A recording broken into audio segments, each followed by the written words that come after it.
Hey everybody, what's going on? Welcome back to Cinefix.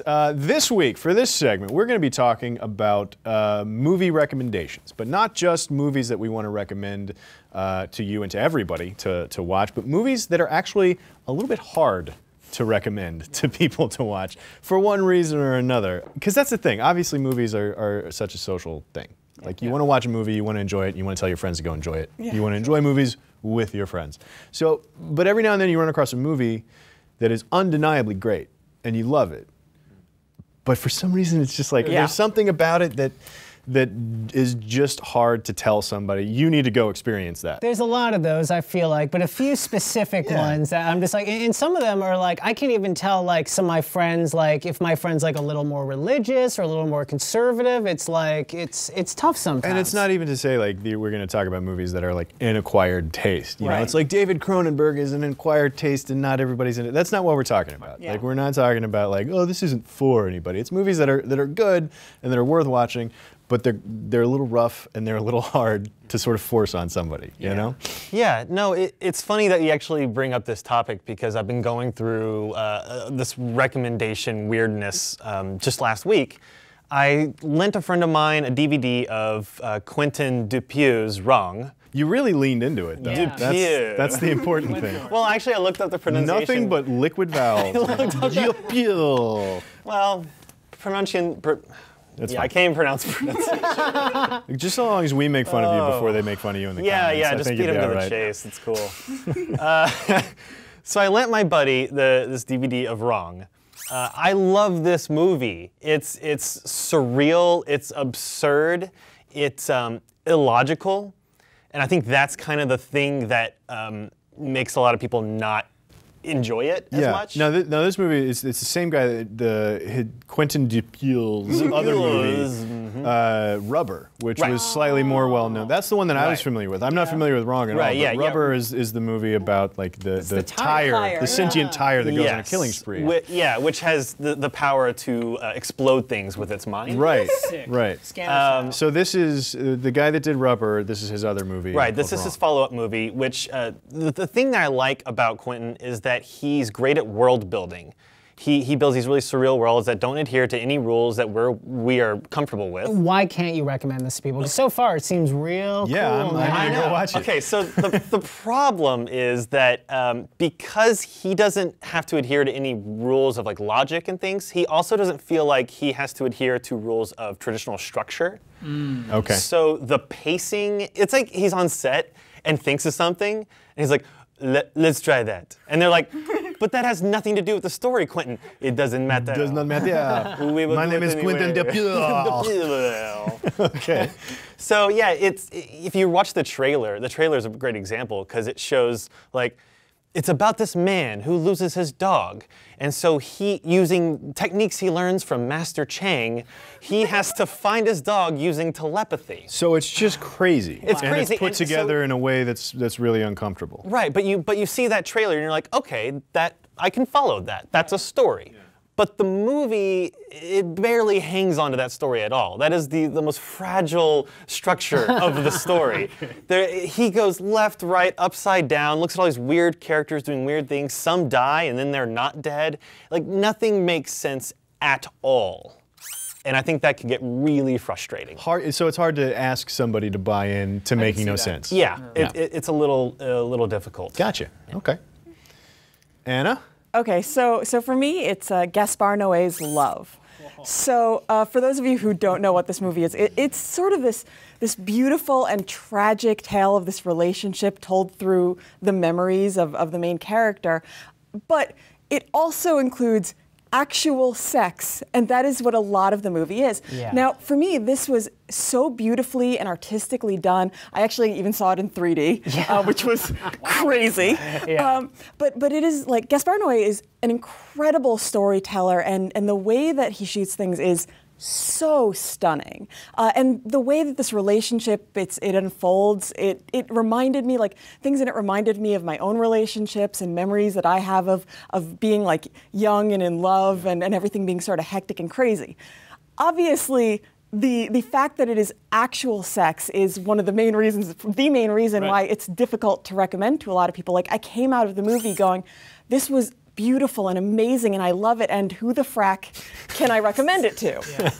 You know, like it was really difficult. And the people that I did, I had to sort of give some explanation as to like, you have to watch out for this. Like, if you're okay with this stuff. Yeah, and it's so all over the movie too. It's not like, well, there's a scene in there that maybe go get a Coke or something and then come back. It's like it's all over the movie. Yeah, it is the movie. Yeah. But there's a lot. I feel there's a lot of truth in that movie, isn't there? You know, I think that's what's scary about the movie is like you can watch stuff and you're like, all right, like all BS aside, like this feels real. Oh yeah. Unlike a lot of other movies, and I actually agree. I love that movie. I think it feels like a piece of art because of that. Because I feel like a lot of times like they're like, oh, you know, it was there, but you can still separate yourself from the movie. And I felt like that was a movie where I was like getting almost too close. So I was like, this kind of feels realistic. But Anna, it's a smut film. Well, I mean, that's the thing. Is like there's so many people out there that they'll see it and just be like, that's pornography. Yeah. Well, and there's oh, gosh. in some ways. I'm just thinking about you trying to edit this right now. I don't know where you're. Are there going to be a lot of censor bars? Oh, I don't know if there's video from the movie playing right now. There's certainly not a 3D money shot. I can it's tell just you a that. blurry square. Yeah, exactly. So it is a big. I mean, it's the same thing with like Nymphomaniac, and I would argue it's the same thing with like Showgirls. Yeah. You know, Showgirl. The reason that Showgirls is still around and it's like a kitschy, guilty pleasure for a lot of people is because it's just so chock full of stupid sex. Yeah. You know, so like it's, comically. Yeah. But yeah, it is kind of funny, and this might be a totally different conversation for later, but how we can get really gruesome with, you know, violence, you know, pumping someone full of holes. Right. But if they're sexual holes, you know, it's a whole other thing. You can pump somebody full of holes. You can't pump somebody's holes. Nope. Yeah. Right. No, That's sir. the difference. Yeah. And yes, that is a different conversation. Yeah. So Table that. cut it out. Because I'd like to move on to Glad my I brought movie it now. up. Yeah. So we've got uncomfortable insanity in a movie. We've got sex stuff in a movie. For mine, I went with just downright like gut-wrenching tragedy as being like a hard thing to recommend to people. Yeah. And the first filmmaker that pops into my head about that is Darren Aronofsky. Like Darren Aronofsky has at 3 separate times in my life made the saddest movie I've ever seen. Like he continues to top himself, right? So wait, is Requiem for a Dream one of them? Requiem for a Dream And was is, up there. Is The Wrestler one of them? The Wrestler was one of them. Yes. And then the one that I picked is The Fountain. It's not as popular as some of his other movies, but it's for me because it's so epically tragic, literally spanning 1,000 years. Yeah.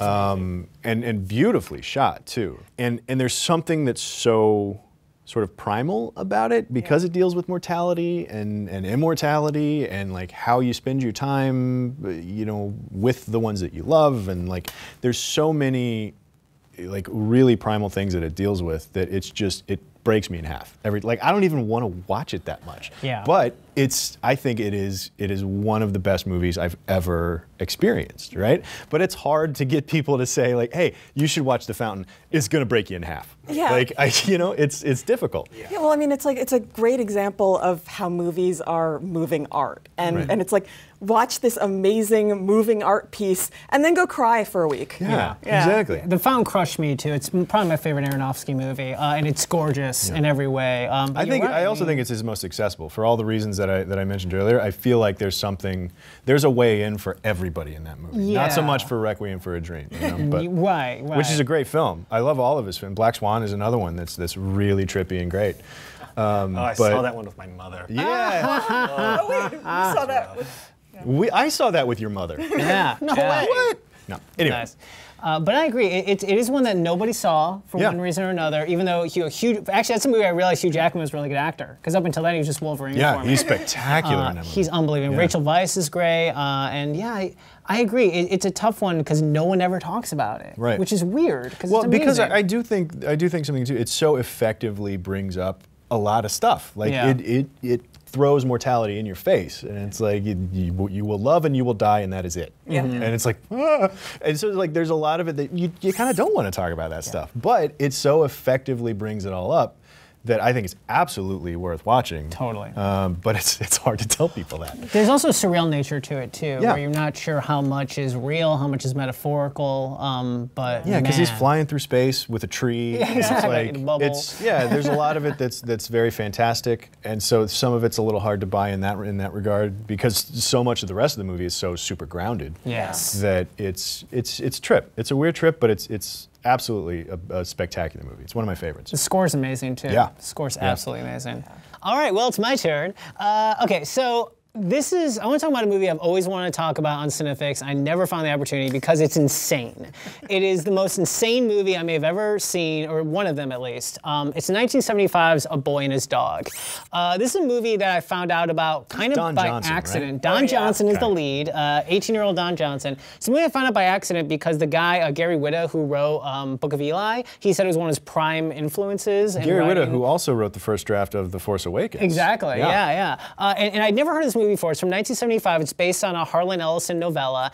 And basically, it is, in my opinion, probably the most realistic version of what will probably happen in the post-apocalypse, which is everyone is a horrible monster, and even your hero is basically running around like some action hero rapist, and he's a horrible guy. Let's call it a protagonist. He's a protagonist, yeah, exactly. But at the same time, like, It's just easier to. Yeah.